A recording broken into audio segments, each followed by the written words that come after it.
성경의 어떤 부분보다도 제가 개인적으로 빌립보서를 굉장히 좋아하고요. 또 지난 몇 달 동안 우리 집사님들, 권사님들 훈련할 때마다 제가 빌립보서를 일부분씩 이렇게 떼어가지고 여러분과 함께 말씀 나눴기 때문에 아마도 여러분에게 상당히 익숙한 내용이 될 수도 있고 좀 반복적인 내용도 있을 수 있을 것 같습니다. 그러나 또 말씀 스케줄 따라 함께 나눌 때에 오늘도 하나님께서 우리에게 정말 프레시한 은혜를 내려주시기를 간절히 바랍니다.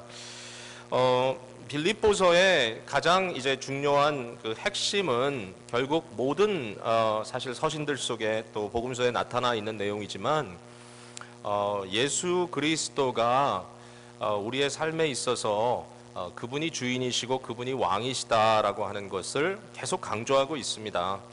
사람의 입장에서 사람의 경험에 따라서 우리는 항상 업스 앤 다운이 있지만요. 또 어떨 때는 정말 기분 상하고 안 좋은 일들이 우리에게 있고요. 심지어는 성도들 가운데서도 상처받을 일들이 우리에게 있지만 그러나 그 중심의 그 핵심에 우리는 어떤 사람을 세우는 것도 아니고 내 자신을 세우는 것도 아니고 그 중심에 예수 그리스도가 세워져 계시기 때문에 예수님 중심적으로 우리가 생각하고 그분이 우리의 주인입니다라고 섬길 때 우리의 삶에 충분한 그것을 다 극복해 나갈 수 있는 근거가 있다라고 하는 것이 바로 중요한 포인트인 거죠.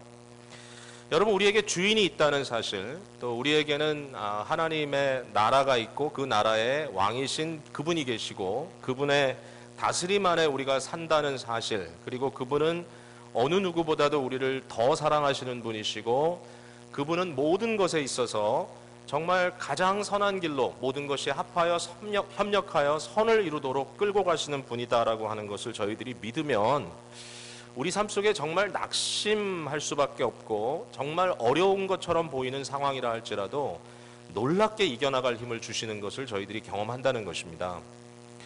제가 우리 쉐인의 문제로 인하여서 많이 낙심할 수밖에 없는 부모님들과 또 주위의 형제자매들과 함께 이야기를 나누면서 제 자신을 포함해서 참 낙심될 것 같은 그런 상황이지만, 그러나 계속 말씀으로 또 우리가 찬송으로 우리가 기도 중에 선언하는 것이 뭐냐면 다른 거 아니에요. 우리에게는 주인이 계시고 그 주인은 하나님이신데 바로 그 하나님께서는 어느 누구보다도 우리를 사랑하시되 특별히 쉐인을 정말 가장 사랑하시는 존재가 이 우주 속에 누구냐 하면 사실은 어머니 아버지보다 하나님이 더 사랑하신다. 그거를 우리가 고백해요. 계속 끊임없이. 그리고 이 생명의 이 아이의 주인은 하나님이시다. 그리고 부모는 청지기로 맡았고 이 아이를 오늘까지 믿음 안에 양육하고 이 아이를 오늘까지 같이 이렇게 지낼 수 있었던 그 자체를 굉장히 큰 기쁨이요 감사한 일이라고 이야기를 합니다. 그래서 그 엄마나 아빠가 그렇게 얘기하는 거예요. 우리가 쉐인을 장례 지낼 때는 정말 슬픔의 눈물뿐만 아니라 물론 슬플 수밖에 없겠지만 헤어짐에, 그러나 이 아이의 생명을 주님께서 우리에게 허락하셔서 지난 5년 동안 이 아이와 함께 동행할 수 있었다는 그 셀레브레이션을 하고 싶다고 이렇게 얘기를 하는 겁니다. 하나님 너무 감사하다고. 놀라운 일이죠. 어떻게 이럴 수가 있느냐. 너무나 절망스럽고 제가 아무리 생각해도 자식을 위해서는 부모가 생명을 내놓을 수 있는 것 같아요. 그 생각을 많이 해봤어요. 자식을 살리기 위해서 부모가 생명을 내놓을 수 있어요. 제가 보니까 할 수 있을 것 같더라고요. 왜 아이의 생명이라면, 정말 그 아이를 구해낼 수 있다면 내 자신을 내어놓을 수 있는 것 같은 게 우리의 부모의 입장이니까 그런 마음 하나님께서 우리에게 주셨는데 그런 애착을 가진 우리들의 마음 속에 어떻게 실제로 이런 것들을 경험해 나갈 수 있느냐 하면 거기에는 중요한 포인트가 있는 거예요. 결국은 우리의 주인 되시는 그분을 인정한다라는 것입니다. 자, 오늘 본문에 오직 너희는 그리스도의 복음에 합당하게 생활하라 라는 말씀을 하고 계신데요. 여기에 그리스도의 복음이라는 말을 우리가 이미 여러 가지로 얘기를 했어요. 제가 이 복음이라는 말은 우리가 너무 손쉽게 생각하는 복음은 예수님 때문에 내가 죄 씻음을 받고 용서함 받고 내가 죽으면 천당 간다 라고 하는 생각으로 복음을 많이 이렇게 그쪽으로 몰고 가는데, 근데 사실은 그것보다는 훨씬 더 현세적이고 훨씬 더 오늘 immediately 지금 당장 우리 마음속에 임팩트를 줄 수밖에 없는 메시지인 겁니다. 물론 사후에 어떠한 안정된 쉼의 자리가 있고 거기에 영광스러움이 있다는 것을 우리가 받아들일 때 굉장히 위안이 되는 것 사실입니다.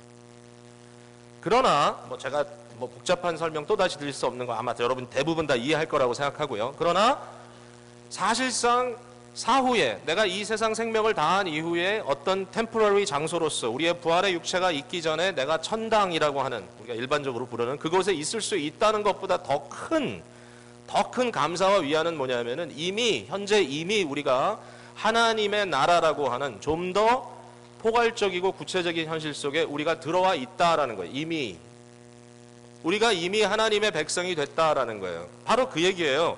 복음은요, 우리가 말씀 다 들은 대로 유앙겔리온이라고 하는 당시 로마 시대의 복음이라는 단어는 사실은 황제의 칙령이었어요. 이건 아주 정치적인 단어예요. 종교적인 단어이기잖아요. 그러니까 황제가 내가 왕이다, 나에게 이런 일이 있었다라고 하는 소위 굿뉴스를, 좋은 소식을, 로마의 굿뉴스를, 로마의 복음을 전달할 때 쓸 말이 바로 이 복음이라는 단어였다는 거죠. 근데 크리스찬은 누구냐 하면 크리스찬은 예수 그리스도의 복음을 가진 자라는 거예요. 그리스도의 칙령이에요. 예수님이 왕입니다. 그분이 오셨습니다. 그분이 우리의 주인입니다. 그분이 우리를 구하십니다. 그분이 우리를 책임지십니다. 모든 것이 그의 것입니다. 이게 복음인 거예요. 우리가 그 복음을 받았어요. 그러니까 우리에게 중요한 것은 뭐냐면 예수님이 우리의 왕이라는 거예요. 하나님이 그리스도를 통해 우리를 다스리신다. 그러니까 예수를 믿기 전과 믿은 후에 내 인생에 아무런 변화가 없고 실제적으로 나의 삶에 아무런 변화가 없는데 그냥 한 가지 믿는 것은 이렇게 살다가 내가 잘 견디고 가다 보면 죽으면 천당 간다. 언젠가 내가 이 세상을 하직할 때 눈 뜨고 나면 내가 천당에 있을 것이다 라고 하는 것으로 여러분이 복음을 정당화하고 있다면 그건 참 아쉬운 일이라는 거예요. 그것보다 훨씬 더 실제적인 일들이 우리에게 이루어질 수밖에 없는 것이 복음의 현실이라는 것입니다. 여기에 복음에 합당하게 생활하라라는 말, 이 생활하라라는 단어가 재밌는 말이에요. 이게 역시 각주가 달려 있습니다. 제 성경에는 4번, 그래서 밑에 4번에 보니까 이렇게 써 있어요. 또는 시민 노릇 그랬어요. 시민 노릇. 다시 말해서 여기서 생활하라라고 하는 단어는 그냥 하루하루 살라는 이런 말이 아니라 이것은 킹덤 메시지입니다. 하나님 나라의 메시지입니다. 즉 하나님의 나라의 시민 노릇하라. 시민답게 살아라. 예수님이 왕이니까 그 왕 대신 그리스도가 다스리는 나라의 백성이 됐다는 그 사실을 생각하며 살아라 이거죠. 여러분 저는 통계 같은 거 잘 얘기 안 하는데 얼마 전에 그 통계를 이렇게 나온 게 있어가지고 지켜보니까 굉장히 저한테 좀 충격적이면서 좀 어떻게 보면 좀 현세 세상을 좀 비춰주는 것 같다는 생각이 들어요. 다른 게 아니라 기독교의 신뢰도에 대한 통계 자료였어요. 한국이죠. 그 한국의 그 일반 국민들을 상대로 물론 이제 샘플로 뭐 1000명인지 하여튼 이렇게 샘플로 해가지고 이렇게 설문조사처럼 서베이를 했는데 당신이 기독교라고 하는 이 종교 형태를 신뢰하느냐, 기독교를 신뢰하느냐라는 질문에 실제로 신뢰한다고 대답한 사람들의 퍼센트가 20%가 모자라요. 19% 정도 됐어요. 국민 전체. 그러니까 5명에 1명만 신뢰한다는 거죠. 그런데 카톨릭 같은 경우는 30%가 됐어요. 신뢰도가. 그리고 불교도 재밌게도 28% 정도가 됐어요. 그러니까 상당한 차이가 있어요. 굉장한 차이가 있어요. 그 국민의 의식 속에. 우리가 기독교는 신뢰하기가 어렵다. 자, 그 다음에 어떤 또 서베이를 계속 이어서 했냐면은 그러면 일반 국민들이 아니라 특별히 종교가 없는 무종교인들, 그러니까 나는 아무런 종교가 없습니다라는 사람들만 이렇게 따로 떼가지고 거기서 퍼센트를 떼보니까 기독교를 신뢰하느냐라는 그 신뢰도의 8.7%가 신뢰한다 그랬어요. 그러니까 이제 종교가 없는 사람들이니까 이해할 만하죠. 8.7%만 기독교를 신뢰한다. 근데 너무 재밌는 거는 그 똑같은 사람들이 가톨릭이나 불교에 대한 신뢰도는 거의 30%에 육박해요. 더 재밌는 서베이는 뭐냐면은 그리스도인들만 모아가지고 서베이를 해봤어요. 그리스도인들만. 기독교인들만 놓고 당신들은 기독교를 신뢰하느냐. 그러니까 이제 그 말은 하나님을 믿느냐 예수님을 믿느냐 그런 답이 아니라 우리가 알고 있는 기독교의 모습, 이 기독교를 당신이 과연 신뢰하느냐, 트러스트 하느냐라는 질문에 대해서 여러분 몇 프로 정도가 예스 했을 것 같습니다.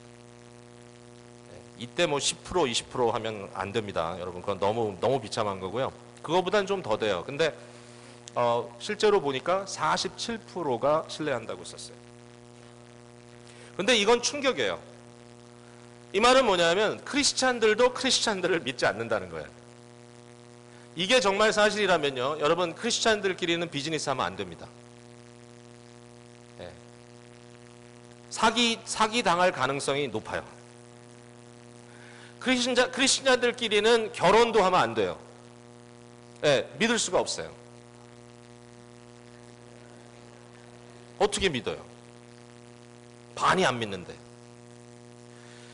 자, 거기에 대해서는 질문을 하죠. 왜 믿지 못하느냐? 왜 신뢰할 수 없느냐라는 거기에 대한 이유를 쭉 이렇게 설명을 했는데 뭐 4-5가지를 썼는데 결국 그걸 다 종합해 보니까 뭐냐면은 윤리 도덕의 결핍이라는 거예요. 크리스찬들은 도덕성이 아주 떨어져 있다. 그거 참 이상한 노릇이에요. 이걸 어떻게 이해를 하란 말이에요. 근데요, 그 내용을 파고 들어가 봤을 때 거기에 대한 답을 하나 찾을 수 있다면 그게 뭐냐면 기독교라고 하는 신앙 체계 자체가 복음이 어떻게 이해됐냐면 많은 사람들에게 복음은 아무렇게나 살아도 상관없어. 예수님이 나를 위해서 대신 죽었다는 것만 믿으면 내가 죽으면 천당 가는 게 복음이야. 현 시대를 살아가는 데 있어서 나한테 어떤 윤리적인 이슈에 대한 아무런 부담을 갖지 않아도 된다라고 생각하는 사람들이 돼버렸다는 거예요. 다시 말해서 기독교인들이 뻔뻔스러워졌다는 거예요. 복음이 뭔지 모르겠지만 구원의 확신 하나를 붙들고 나는 죽으면 천당 가니까 아무렇게나 살아도 상관없다라고 얘기하고 사회에 그토록 좋은 영향을 미치지 않아도 아무것도 아닌 것처럼 살아가게 됐다라는 얘기입니다. 근데 이게 참 잘못된 거죠. 이게 말이 안 되는 거죠. 여러분은 어떻게 생각하십니까? 여러분 어떻게 생각하십니까? 최근에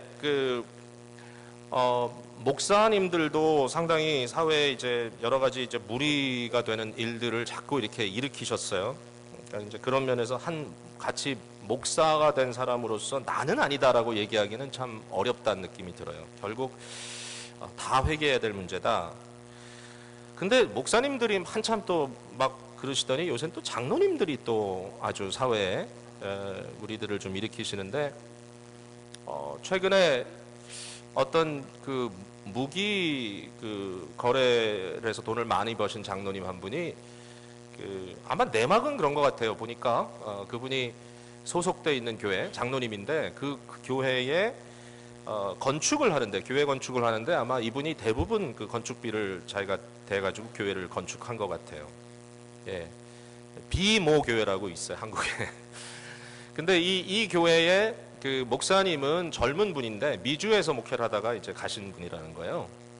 근데 이제 장로님이 그 교회는 이제 말하면 주인인 거예요.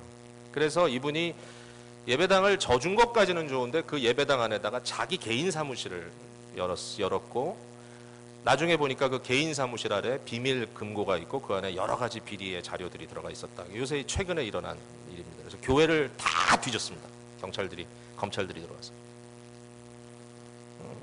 그러면서 뭐 어떤 분이 그런 질문을 하더라고요. 당신이 그 교회 목사였다면 그런 분이 당신에게 와서 교회를 져줄 테니까 내 사무실 밑에 하나 열겠다 그러면 뭐라 그러겠느냐. 거절할 수 있었겠냐.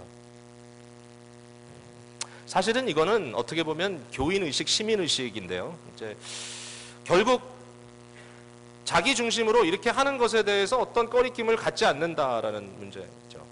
최근에 어떤 작지 않은 큰 회사, 정치적으로 영향이 있었던 분이 스스로 목숨을 끊는 일이 있었습니다. 그분도 장로님이시더라고요, 보니까. 근데 뭐 쪽지 하나 남겨놓고 여러 가지 이제 부정, 뭐 정치 자금 집어넣었던 이제 그런 이야기들을 남겼는데 제가 그걸 보면서 저는 정치적인 얘기를 하려는 게 아니라 이분이 정말 양심 선언을 하려고 했다면 왜 죽었을까? 살아서 끝까지 가야지. 자기가 끝까지 증거를 했어야지. 목숨 걸고. 왜 죽었을까? 좀 비겁하다라는 느낌이 좀 있습니다. 제 마음속에. 어떤 이유이든지 간에 그게 다 사실이라 할지라도 저렇게 하면 아니었어야 돼. 크리스찬이라면 아니야 저렇게 안 했어야 된다라는 생각이 자꾸 들어요. 그러니까 저는 뭐 내막을 잘 모르니까 혹시 여러분 중에 이 말이 좀 아프게 좀 잘못된 거라고 생각하시면 용서하십시오. 제가 뭐 정치적인 의미에서 말하는 건 아니고 그냥 한마디로 왜 이런가 장로님들이 다 알만한 사람들 다 아는데. 여러분, 제가 우리 교회에서도 이런 얘기를 이전에도 했죠. 설교 중에 뭐 송옥은 교수님 같은 분이 이야기한 소위 교양시민의 개념. 한국 사회가 왜 민주주의가 이렇게 제대로 뿌리내리지 못하고 계속 양극화되고 있느냐라는 데 대해서 이제 이분은 고민하는 게 한국에는 아직도 교양시민이라고 하는 이 시민의식이 뿌리를 내릴 수 있는 기회가 없었다라는 얘기를 지금도 하고 있어요. 최근에도 그 얘기를 하시더라고요. 교양시민이 된다는 말은 자기 개인의 성장통을 겪으면서 자기가 정말 그 사회의 한 일원으로서 성장하는 과정이 있어야 되고 또 그 안에는 사회적으로 형제는 형제끼리 뭐 하여튼 형제 자매 부모 자식끼리 치고받고 하면서 자라면서 서로에 대한 이해 배려 자기 어떤 상황에서 상대와 함께 가는 그러한 사회성을 배우고 그뿐만 아니라 사회의 한 일원으로서 남들이 보든 보지 않든 내가 사회에 유익한 일원이 돼야 된다는 의식 때문에 뭔가 하지 말아야 될 건 하지 않고 해야 될 것은 하는 이러한 나름대로의 자기 시민의식이 개발되어 있는 상태에서 민주주의가 클 수 있다는 얘기를 하는 거죠. 민주주의가 참 어려운 것 같아요. 우리 지금 토양이 그런 상황인 것 같아요. 왜? 아니 뭐 제일 높으신 분들도 뭐 부정착결하는데 사실상 뒤에 보면은 다 돈 이게 뒤로 다 빼돌리고 계시잖아요. 안 보는 데서. 그 무슨 얘기예요? 시민의식이 없는 거죠, 일단. 나만 살면 되고 나만 어떻게 하면 된다는 그런 생각을 가지고 살아가는데 미국은 시민의식이 굉장히 고취되어 있는 나라처럼 보이는데 요새 많이 그게 좀 안 좋아지고 있다라는 그러한 지금 추세에 좀 죄송하지만 이민자들이 과연 어떤 영향을 미치고 있는가, 오늘 미주에 있는 코리안 아메리칸 이민자들이 과연 이 시민의식을 높여주고 있는가 아니면 시민의식을 좀 흐트러주고 있는가, 우리는 사회에 실제적으로 좋은 영향을 미치고 있는가 아니면 사회에 영향을 미치기보다는 그냥 어떻게 해서든지 내가 혜택만 받아내려고 하는가. 뭐 가슴 아픈 얘기들 더 할 필요 없겠죠. 근데 이제 실제적으로 다 우리 괜찮은 사람들 같은데 교회들 보면 다 우리 괜찮아요. 나름대로 다 의식 있는 사람들 같은데 실제로 통계를 내서 보면 한국 이민자들에 대한 통계가 사회적으로 굉장히 좀 안 좋게 비춰지고 있어요. 실제로. 자, 시민의식을 얘기를 제가 지금 하고 있는데요. 사실은 크리스찬들은 이러한 시민의식보다 훨씬 더 뛰어난 하나님 나라의 시민의식을 가진 사람들이라는 거죠. 결국 그 포인트로 돌아가는 거죠. 그냥 아무렇게나 살다가 죽으면 천당 가기 때문에 그것으로 이나프라고 생각하는 게 아니라 이미 우리가 하나님의 나라, 이 세상의 나라보다 훨씬 더 위대한 하나님의 나라의 백성으로 살아간다라고 하는 그 사실 때문에 우리는 훨씬 더 높은 에틱스와 훨씬 더 높은 의식을 가지고 살아가야 되는 사람이라는 거죠. 근데 어느 정도 보여요. 제가 그게 이제 아니라는 게 아니에요. 왜냐하면 구체적으로 하나님 나라 시민된 백성들이 함께 더불어 살아가는 하나님의 나라에 눈에 보이는 가장 가시적인 현장이 어디냐면 교회인 거예요. 교회인 거예요. 뭐 우주적 교회 그래가지고 뭐 눈에 보이지 않는 우주적 교회를 얘기하는 게 아니라 실제로 우리 기쁨의 교회라고 하는 로컬 처치를 보면서 이게 시민들이구나. 빌립보 교회가 얼마나 컸겠어요 그 당시에. 뭐 제 생각에는 그냥 가정교회 뭐 많으면 한 두세 개 되는 가정교회 몇 개 있었을 텐데 결국 요만한 사람 지금 찬양대 정도 숫자 되는 사람들 모아놓고 방을 서다가 너희 시민생활 해라 이거예요. 서로 좀 이렇게 안 좋고 다투고 서로 시기 질투하고 이런 모습들을 보면서 그러지 말아라 라고 지금 얘기하고 있는 거예요. 교회를 보고 얘기하는 거예요. 바로 이 자리에 우리는 하나님의 나라의 모습을 실제적으로 볼 수 있어요. 볼 수 있어요. 저는 그렇게 부정적이지 않아요. 제가 지난주에도 얘기했지만 뭐 아무리 통계가 이렇고 저렇고 해도 저는 확신해요. 교회밖에 소망이 없어요. 사회와 별 다를 게 없다는 거지 사회가 교회보다 낫지 않아요. 그러나 사실상 오늘날 교회에 모여서 우리가 이 복음을 듣잖아요. 이 말씀을 여러분이 듣고 있잖아요. 뭐 제 말이 아니라 하나님의 말씀을 풀려고 지금 이 말씀을 이해시키려고 전하고 있고 여러분 여기에 귀담아 듣고 있고 여러분의 믿음으로 아멘하고 있고 성령의 음성으로 받아들이고 있고 지금 있잖아요. 그리고 실제로 여러분의 삶 속에 내가 좀 더 주님의 영광을 위하여 살아야 되겠구나라는 생각을 하잖아요. 그리고 눈에 보여요. 여러분 얼마나 애쓰고 있는지. 이게 소망인 거죠. 바울 사도는 이것을 더 강조하는 거예요. 너희 안에 정말 하나님의 나라가 더 확장되도록 하라. 제가 친구들과 같이 사람들 많은 공공장소에서 이야기를 하다 보면 한국 사람들 소리가 너무 커가지고 막 큰 소리로 얘기하니까 주위 사람들이 막 째려보고 쳐다보고 그러잖아요. 그러면 제가 All Chinese, All Chinese. 네. 차이니스가 들으면 기분 나쁘시겠지만 그러면서 뭔가 이렇게 모면하려고 하는 듯한, 네. 그러니까 마치 크리스찬들이 제대로 하지 않으면 사람들이 자 크리스찬하니까 we're Muslims 뭐 이런 식으로 뭔가 우리의 삶의 모습 속에 우리가 과연 어떤 모습으로 지금 살아가고 있는가에 대해서 우리는 조금 더 자각을 가지고 오늘 이 시간에 설 수 있는 거죠. 우리가 어떻게 하나님의 나라의 백성이 되었는가, 그리고 하나님 나라의 백성으로 살아가는 방법에 대해서도 물론 믿음이에요. 그리고 은혜예요. 그러나 그 믿음과 은혜는 단순히 우리에게 그냥 가만 널어져 있으면 그냥 먹여주시는 것으로 끝나는 게 아니라 우리를 인간답게 만들어주는 것까지 은혜예요. 우리의 반응이 나오는 거예요. 거기에 대해서. 어린아이는 계속 먹여줘야 되지만 성장한다는 거예요. 성장의 개념이 너무 중요해요. 그 성장이란 건 뭐냐? 주님을 더 의지하는 거예요. 맞아요. 은혜를 더 사모하는 거예요. 맞아요. 그러나 그 과정 속에 나타나는 현상은 뭐냐면 이상하게 내 안에 그리스도의 모습이 조금씩 보이기 시작한다는 거예요. 이게 하나님 나라의 모습이에요. 그러니까 이것을 우리가 경험해 나간다고 하는 것은 너무너무 감사한 일인 거죠. 근데 이게 절대로 쉽지 않다고 얘기하고 있습니다. 자, 오늘 본문 1장 29절 30절 말씀 한번 같이 읽을까요? 29절 30절 시작.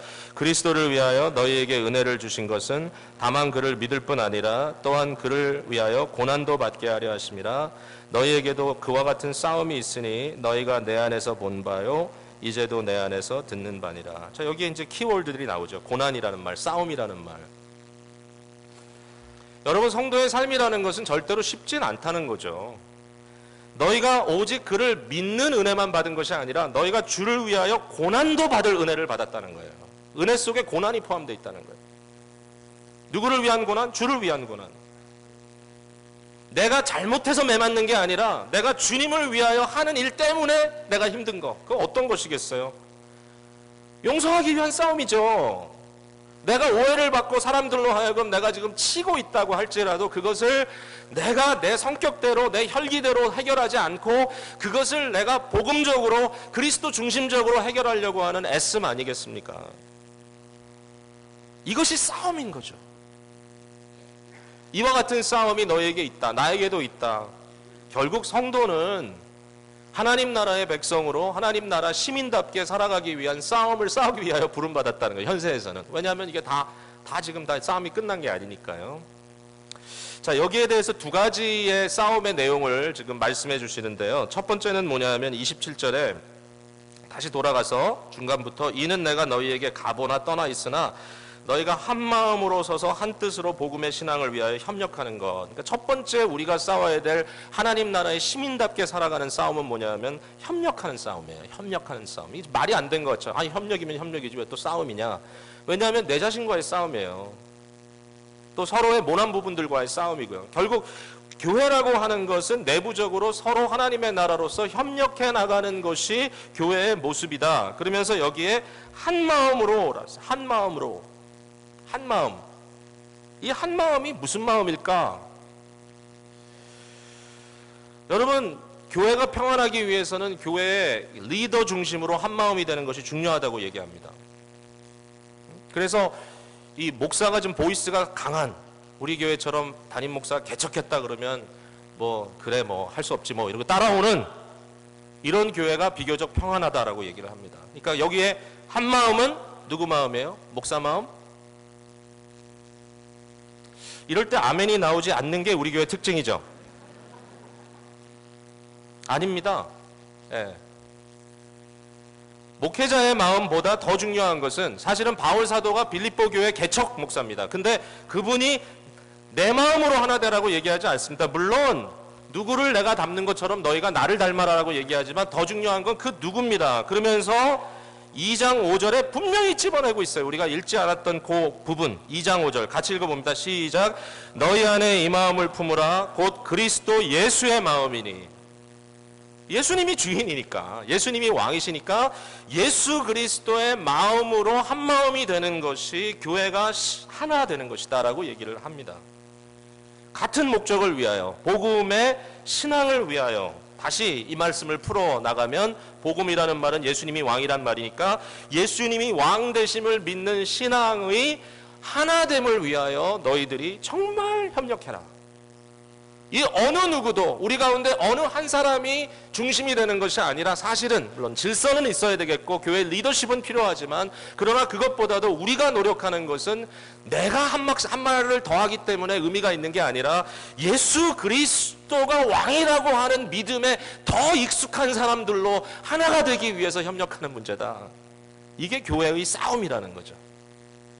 교회의 유니티, 일치성 뿐만 아니라 교회의 퓨리티, 교회의 순수성, 이 두 가지가 다 별도의 싸움이 아니라 그냥 교회가 하나 되기 위해서는 어떤 믿음도 좋아, 뭐 제대로 안 믿어도 괜찮고 너도 괜찮고 뭐 다 괜찮아, 이런 혼합주의적인 게 아니라 교회가 하나 되기 위해서는 예수님이 왕이라는데 하나가 돼야 되고, 교회가 순수하기 위해서도 예수님만이라고 하는데 하나가 돼야 되는 거예요. 그러니까 예수 그리스도를 떠나서는 교회의 협력을 말할 수 없는 것이 현실입니다. 예수님을 위해서 하는 겁니다. 여기에 대해서 우리들이 깊이 싸우고 고민해야 될 문제가 여기 있다라는 것이죠. 여러분, 교회는요, 참 신비한 코이노니아 공동체예요. 우리가 서로 좀 뭔가 이렇게 좀 사이클이 잘 안 맞고 좀 핀트가 안 맞아서 우리가 뭔가 이렇게 좀 더 깊어지지 못한다고 아쉬움을 가질 수 있어요. 그러나 우리가 한 가지 전제해야 될 사실이 있어요. 모든 믿음 있는 사람이라면 이 자리에 어느 누구도 나는 그냥 수틀리면 그냥 나가면 돼라고 생각해서는 안 돼요. 하나님의 섭리 속에, 하나님의 계획 속에 여러분을 구체적으로, 육체적으로, 영적으로 여러분의 마음을 다하여 기쁨의 교회 멤버라고 하는 이 언약 공동체 속에 들어오게 하셨어요. 오늘도 언약식을 합니다, 교인들. 우연이 아닙니다. 여러분, 우리는 우연의 하나님을 믿지 않습니다. 우리는 찬스라고 하는 하나님 믿지 않습니다. 우리는 그런 면에서 우리는 뭐 진화론자가 아닙니다. 물론 진화론의 나름대로 좋은 부분도 있을 수 있지만, 그러나 궁극적으로 철학적으로 우리가 진화론을 믿지 않아요. 왜 그렇습니까? 그것은 어떤 디자인에 의하여, 의도에 의해서, 어떤 절대자의 의도, 어떤 성품에 의해서 이루어지는 것을 얘기하고 있지 않기 때문에 그래요. 그러나 교회는 그렇지 않아요. 우리는 그렇지 않아요. 우리가 믿는 것은, 우리는 하나님의 주권에 따라 그의 만세전에 선택하신 계획에 따라 오늘까지 우리가 왔다라고 믿는 거기 때문에, 우리가 현재 있는 이 자리에서 그냥 아무렇게나 해도 된다라고 생각하는 것은 굉장한 무책임이에요. 내가 좀 힘들어도 들어와야 돼요. 내가 좀 힘들어도 더 들어가야 돼요. 소그룹이 좀 힘들어도 더 들어가야 돼요. 여러분, 정말 들어가세요. 여러분의 선교회가 조금 잡음이 있어도 더 커밋해야 돼요. 교회 전체에 더 들어와야 돼요. 들어오라는 말, 커밋하라는 말은 뭐 다른 말이 아니에요. 마음을 거기에 두라는 거예요. 마음을. 왜냐하면 우리는 그리스도의 몸이기 때문에 그래요. 예수님 말씀하셨어요. 제자들에게. 이 세상이 내가 그리스도인 것을 어떻게 아느냐. 너희가 내 제자인 걸 어떻게 아느냐. 너희가 서로 사랑하면 내 제자임을 세상이 알리라. 즉 교회가 그렇다는 거예요. 교회가 사람들이 봤을 때 저 교회는 정말 성도들이 정말 뜨겁게 서로 위하고 사랑하는 것 같아. 그 보여요. 저는 여러분의 모습 속에. 힘들고 어려운 위기를 닥쳤을 때, 우리의 삶에 어려움이 있을 때 기댈 데가 어디 있느냐. 여러분, 어디 가서 기대겠어요? 소셜 시큐리티 오피스 가서 기대겠어요? 먼 친척에 가서 기대겠어요? 저는 알아요. 기쁨의 교회 교인들은 성도님들이 서로 기대에 버팀목이 된다는 거. 너무 감사한 일이에요. 전 알아요. 그걸 믿어요. 그래서 어렵고 힘들 때 여러분, 저는 아무 걱정 안 해요. 성도님들이 도울 거다. 이게 미스티컬해 아주. 예수님이 머리고 예수님의 몸이고 예수님의 몸에 붙어있는 지체들입니다. 우리가 다 지체들인 거예요. 그러니까 이게 놀라운 거예요. 지체가 되기 위한 싸움, 붙어있기 위한 싸움, 그것도 또 성장해 나가기 위한 싸움. 제가요, 최근에 이 제 손가락의 손톱 중에 이 오른쪽에 요 손톱이 이상해요. 자꾸. 언제부터 그랬는지 한 번도 다친 적도 없는데 자꾸 이게 위아래로 이렇게 갈라져요. 위에서부터 갈라져. 자꾸 갈라져 내려가요. 이게 굉장히 불편해요, 이게. 그래서 머리를 감을 때도 나도 모르게 막 머리를 감으면 머리카락이 그 사이로 들어가요. 그리고 좀 아프기도 하고, 이제다가 염증이 생기면 좀 곤란하겠구나.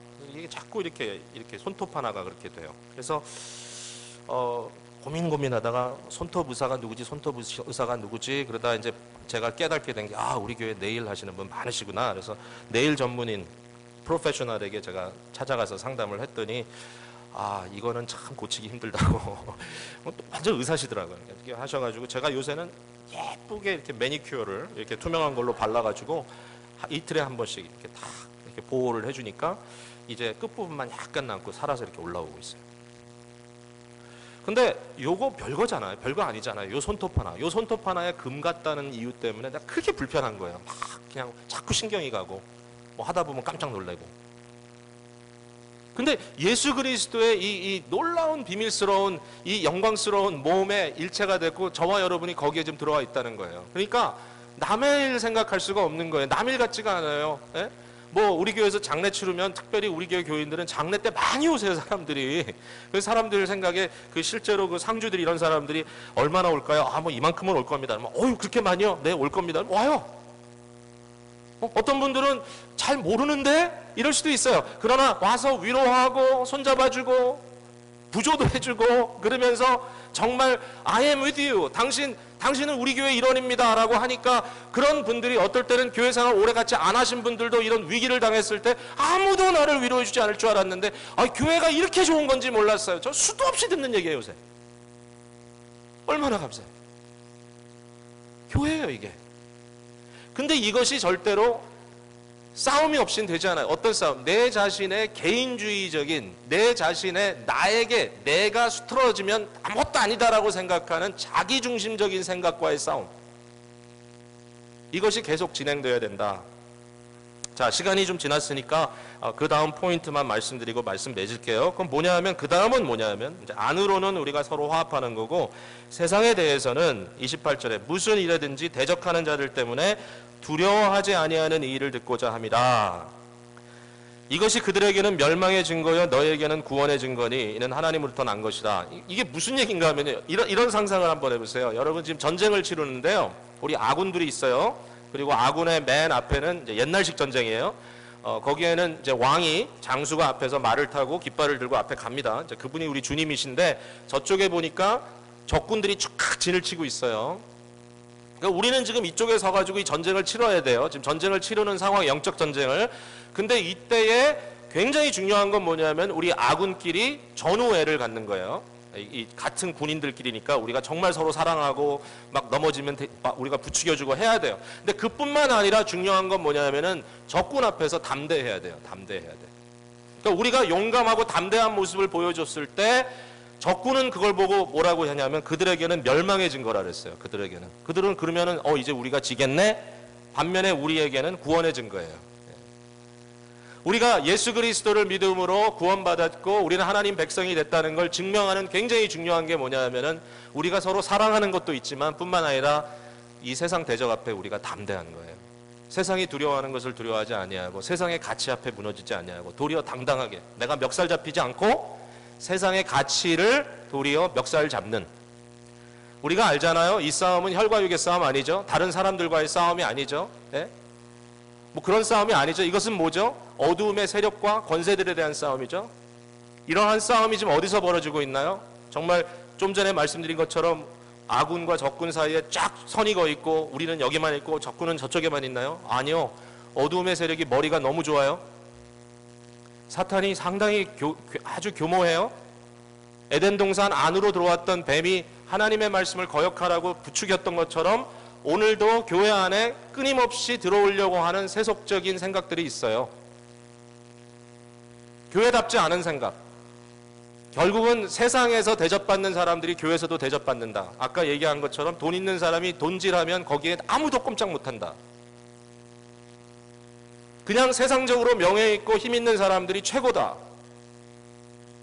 목사도 학벌 좋은 목사가 아무래도 좀 목회를 더 잘하지 않겠냐. 제가 이런 얘기하면 당신이 학벌이 괜찮으니까 그런 얘기한다 그래요. 저 학벌 괜찮아요. 근데 아무리 생각해도 제가 목회를 더 잘하기 위해서 제 학벌이 도와주는 것 같지는 않아요. 사실은 디스트랙션이 생길 때가 많아요. 정말 성도들에게 다 쏟아붓고 성도들을 사랑하는 마음을 더 가지고 싶어요. 근데 제가 잘 못하는 게 너무 많아요. 어떨 때는 성도들과 함께 앉아서 한참 얘기하다가 좀 별로 얘기가 진전이 안 되는 것 같으면 자꾸 책 생각이 나요. 책을 더 봐야 되는데 이 시간에. 뭐 솔직한 제 마음, 어떤 부분이 있다는 거. 그러니까 다시 말해서 제가 지금 저를 굉장히 지금 까내리고 있는데 어쨌든 요새는 좀 코드가 그러니까 그 말은 뭐냐면 절대로 뭐 누구는 뭐니까 더 뭐 잘한다. 교회 안에서는 제가 보니까 그게 아니에요. 교회는 신앙이에요, 신앙. 공부 잘한 목사가 필요한 게 아니에요. 믿음 좋은 목사가 필요한 거예요. 예. 그러니까 장로님들도 마찬가지예요. 돈 많은 장로님이 필요한 게 아니라 믿음 부유한 장로님들이 필요한 거예요, 교회는. 능력 있는 사람, 힘 있는 사람 좋죠. 뭐 쓸만하죠. 그러나 그것보다 더 중요한 것은 이분이 예수 그리스도 앞에 부셔진 사람이냐 아니냐는 것이 중요한 거예요. 그게 교회인데 자꾸만 세속적인 세상적인 가치관들이 교회 안에서 범람하니까 그게 문제인 거예요. 요새 신천지 같은 그룹은 자꾸 교회 안으로 들어온다 그러잖아요. 여러분 신천지는 혹시 계시면 손 들고 나중에 저를 좀 만났으면 좋겠는데 요새 뭐 신천지에 대한 뭐 클립 같은 게 하도 많이 나오니까 뭐 내부에서 이렇게 사진 찍은 거 이렇게 나오는데 좀 말도 안 돼. 이렇게 듣다 보면 야 진짜 웃긴다. 이 추수밭이 교회고 여기에서 알곡들은 교회 열심히 하는 사람들이고 이 사람들 어떻게 해서든지 우리가 잡아가야 된다 이러면서 들어와 있다 그래요. LA에는 신천지가 들어왔다 그래요. LA 목사님들 들어보니까. 근데 필라델피아는 신천지가 별로 안 보인다 그래요. 별로 안 보인다. 그래서 왜 필라델피아는 신천지가 별로 안 보일까? 그러니까 어떤 분이 하는 말이 필라델피아는 목회하기가 너무 어려운 데라서 너무 교회가 너무 안 돼서 이단도 안 되기 때문에 이단도 안 들어온다.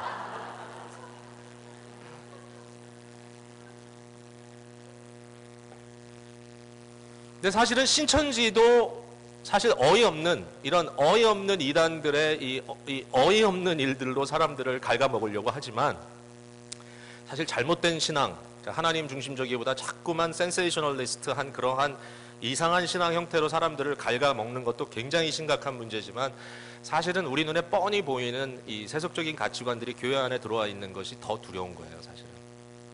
여러분 절대로 우리 교회 교인들은요, 뭐 갑을 이래가지고 나는 뭐 을이니까 뭐 맨날 당한다 그러면서 그런 피해 의식 갖지 마세요. 제가 지난번도 얘기했지만 우리가 다 하나님 앞에 변해야 돼, everybody. 내가 을이라고 하는 생각을 자꾸 갖고 있는 건 뭐예요? 세상의 갑이라고 하는 것을 여러분이 믿는 거예요. 우리 다 갑이에요. 그런 의미로 따져. 왜? 우리 하나님의 자녀인데. 아멘?